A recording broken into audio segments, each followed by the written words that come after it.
Мысалы сен ағаң бар да, өзінен 3 жас үлкен, қарызы басынан астады, кредитқа батып кеткен, и саған келіп тұр да, короче, кредит алып берші өз атынан, мен қайтарам деп тұр да. Анау до того кредиті көп, ешкім бермей қойған да, нағаншы. И саған келіп тұр да, сен туған ағаң. Не істейсің мысалы? Бересің ба, бермейсің ба? Солай мен ініме барғам ғой, кезінде, осыдан 5 жыл бұрын.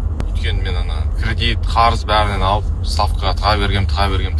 До того маған ешкім бермей қойған да. И микрокредит қатты қанымды ішкен ғой. Қатты қанымды ішіп, счетыңды жауып тастаймыз, короче. В общем, вообще сындырайын деп тұр, короче, ары қарай жаңа. И маған 300 000 теңге болса, хотя бы бір 2 микрокредитін жауып алсам, ары қарай бүйтіп потихоньку кредиттарын жауып сөйтіп кетем деген оймен мен ініме барам ғой. Өзім через себя өтіп, короче, ұялып, мен ағасым ғой, қалай мен бұдан ақша сұрап кредитқа еще деп барам, не дейді екен ол, жоқ дейме екен, я дейме екен деп барсам, короче, ойланбай, болды братан, алып берем деген ғой, короче, адикші, осыдан 5 жыл бұрын. И маған соны алып беріп, мен микрокредиттерін жауып, ары қарай бүйтіп адам болып кетемін. Ары қарай бойларға шығып бастаймын, қарыздарымнан құтылып сөйтіп адам болып кетемін. Сол кезде бермегенде, может мен ары қарайсын вообще адам болмай кететін бедім, может быть.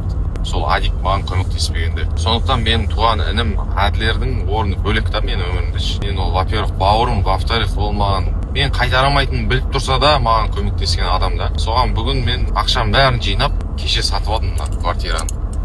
Бүгін баратырмын қазір. Әке-шешеммен тұрады. 4 жыл болды уже үйленгелі. Әке-шешеммен тұрады. 2 бала шағасы бар, 3 жұмыста істейді. Талпынып қаншама жұмыс істеп жүр, бірақ квартира алатындай емес та, өздерінен артылмайды, бала шағасы. Қазір өмір сүру оңай емес қой. Соған мен последний бүкіл ақшам бәрін жинадым да, короче. Бүгін қазір квартира алып баратырмын. Бәтішкім. Двухкомнатный ремонтымен, мебелімен, ештеңеге ақша құртпайтындай. Мега Розбакиеваның жанында өздеріне ұнайтын район, әйелі екеуі қатты жақсы көреді сол районды. Сол жерден квартира алып, қазір үйге баратырмын. Әке-шешем де білмейді, ешкім білмейді. Алдым, баратырмын, қазір берем, білмеймін мен қандай реакция болады оларда. Бірақ мен бұны өзім беріп жатырмын деп ойламаймын да. Өйткені кезінде маған көмектескені үшін Алла тағала оған үстіне қосып тұрып, осылай квартира қайтарып жатыр ғой. Алла тағала беріп жатыр Адикке квартираны, просто мен арқылы беріп жатыр. Өз семьяда бір адамдар болады, ол адам арқылы бүкіл семьясына береді да, бүкіл жан-жағындағы адамдарына береді. Мен өзім сондай адам деп есептеймін да, мен өзім бір қырып жойып жатқан жоқпын, просто еңбектеніп жұмыс істеп жүрмін.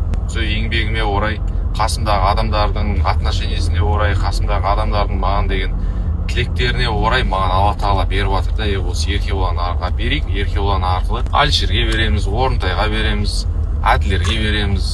Сол үшін Алла тағала бүгін ініме квартира беріп жатыр. Мен просто доставщик апарып беремін.